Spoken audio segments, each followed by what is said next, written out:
Yeah, I'm Abejoye Oyeniyi. I do the short sprint. They call me Oyeko, the normal loba loba of Lagos.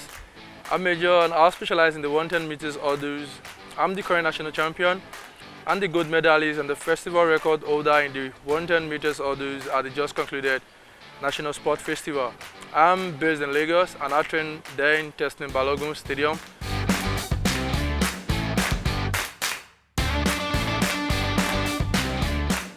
At my previous festival there in Abuja, I represented Rivers, where I got the gold medal and the festival record. So now I'm back home. I'm back to Lagos. So my friends could tell me, Oyeko is actually back home. So he's the loba loba of Lagos. So we could still come back and still break the festival record.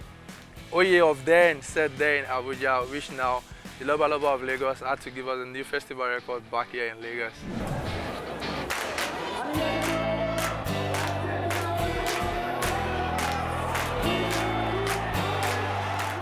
Yeah, I'm just inspired by myself because actually my PB is a 13.6. All I have in mind was just to go for a new personal best.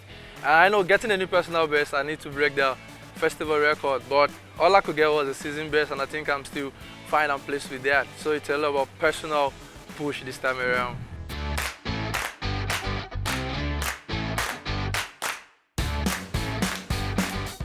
Coronavirus has affected me personally because I'm this kind of lazy athlete. Yeah, I keep telling myself that. I love to train with calendar. I love to know I'll be competing by this time. I'm preparing for this, I'm preparing for that. But coronavirus brought about uncertainty of every games you have ahead. The festival was to be being shifted from time to time and so many other international competitions you get. So I love to say dates, calendar. I know when I'm competing, so I can know when I'm training. So it has really affected me very, very much.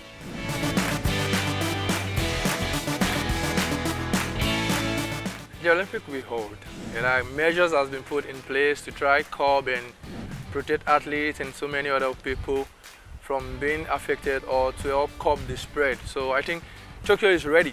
If Tokyo is not ready, definitely won't push for that to fix the date, and so I think they are trying their possible best to make things work.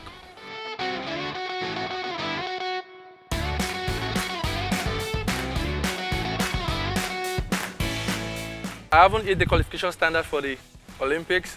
I think I just need to compete more so I could get my qualification standard. So I'll still have to keep my training going. Thanks to God, thanks to my coach, Abejoye, and thanks to Lagos State Sport Commission. With the little and every support, I know I'll be competing more even outside Nigeria, and I could get my standard. For the Olympic qualification standard, it's a 13.32, and I actually have a season best of 13.7.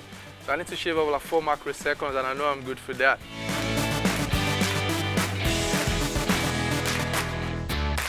From start, the support wasn't really there. But after some time, you're going out, you're coming back with some laurels, some cheddar.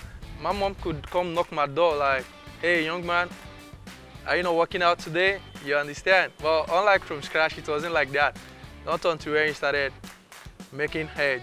That's what it looks like. But thanks to my sister, that's in person of Ibitola. She has always been there. Like, how are you training? How's everything? How's your coach? Hope you're good. They're like, wow, everything is on God. Yeah, I think I have a wonderful family. My mom can still every time, any day, still call, hope you're good. Still come knock on my door, hey young man, are you still working out?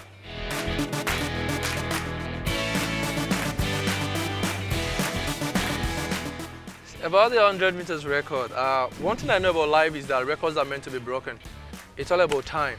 But I think we have some caliber of sprinters now who in the next few months, in a year's time to come, are going to definitely threaten the record. We have athletes who are running the top sub 10 now. We have so many. So apparently even in the world relays in Tokyo, we could see something spectacular. Even our 4x1 team, I think, is very, very strong now. Basically, that's why I do the short sprint. I'm hoping and thinking I could break in as a reserve into the relay because I actually want to be a partaker in the record holding of the 4x1, the relay and the sprint as well.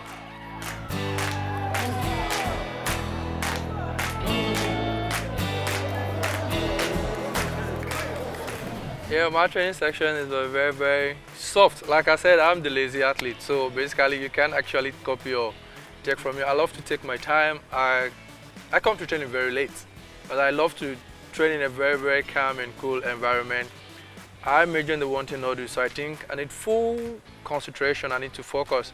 So that's why I come to training late and I take my warm-up routine very, very slow. I use the ball to roll off and stretch, the rubber, drills and all, and my drills, my normal floor exercises, flexibility and all, which I think is very, very, very paramount for whoever knows what he or she is doing. So to be candid, I eat the normal and regular food, but all I just try to add to my diet is my fruit. I don't joke with that, and I try as much as possible to go more on veggies as well. But I still eat the normal African food everybody eats.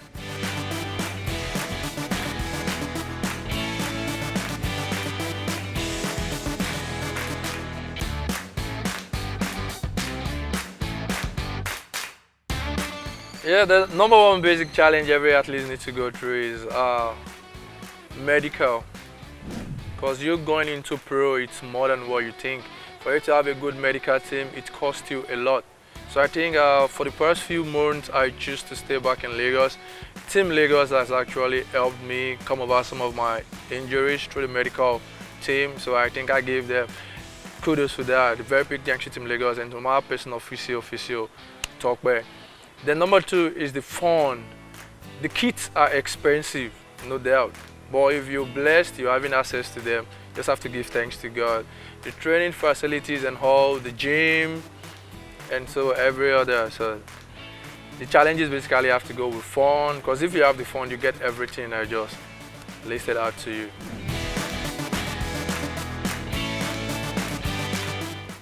Yeah, the African athletes are actually doing very, very great. But I think the difference is just the facility. Over there, the accessibility is very easy. And they've got lots and lots of competitions out there. Because back home after the National Sport Festival, I can't actually tell you when next I'm competing. If I have to try, pack my baggage, get my connect, and just go to Europe or America to compete. That's just the quite different. If we have enough facilities and access to competitions, I think we're definitely going to be great, because we won't have to pack our baggage and travel out there to compete to always hit the standard. That's just the difference. Our calendars are not just proper. We don't actually follow calendars. And like I said earlier, I'm this lazy athlete who loves to work with calendar. Let me know when I'm competing. I know when I'm putting on this, putting on that.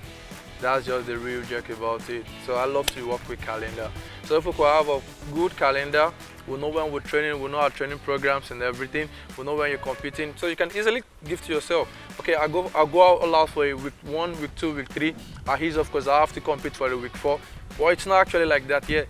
But outside there, everything is lying down. You know, when you enter for a competition, you could choose, you could pick and just train on fine and just program yourself and run faster. That's just the thing I think is the difference there.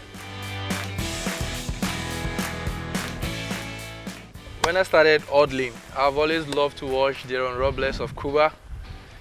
He's a tall man full of confidence. I love the way he hurdles, but we are all kind of different. I just could not hurdle the way he hurdles, but I love the way he runs. He walks over the hurdles because it makes it look very easy and soft. Darren Robles of Cuba. Yeah, my first ever running shoe canvas was gotten by my dad.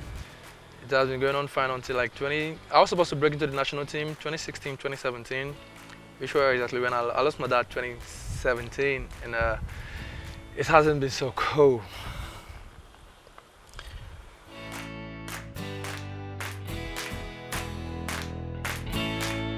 Yeah, so all we need is the support, and it's always a sports and education. They go hand in hand, because I could believe everything started with school games. If not for school game, I don't think I'll be running. Every Nigerian kid is a footballer, but school brought about the athletics. All started from my secondary school days. I'm on ex-Fimbarian. Then I was in my SS2, I was assistant games prefect. My friend then, Giwa, would always like, come join the relay team. We're like, I wasn't actually feeling it. So that's all I could say. It's all about sports and education. We have to bring everything together.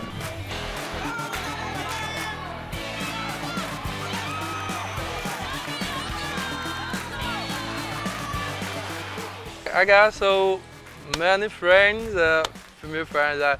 Basically, majorly some want to join me train. But I wish I could have male training partners we could push harder with. Except from when Peter Moreno was in Nigeria. He's a UK-based Nigerian athlete as well. I think he's back to his base, so I think I miss him as well. Yeah, very big thanks to Team Lagos, starting from the Director General, the Chairman, to my able sister, Tosin, Shaladomi, to everybody around, my physio and her, and to Mr. Somi. He has actually been my source of motivation because I can remember some few weeks back, I got defeated there in Nakure, and he only said one thing: forget about every other worries you get, you have to keep the career first. And I think that actually worked. A very big thanks to Team Lagos.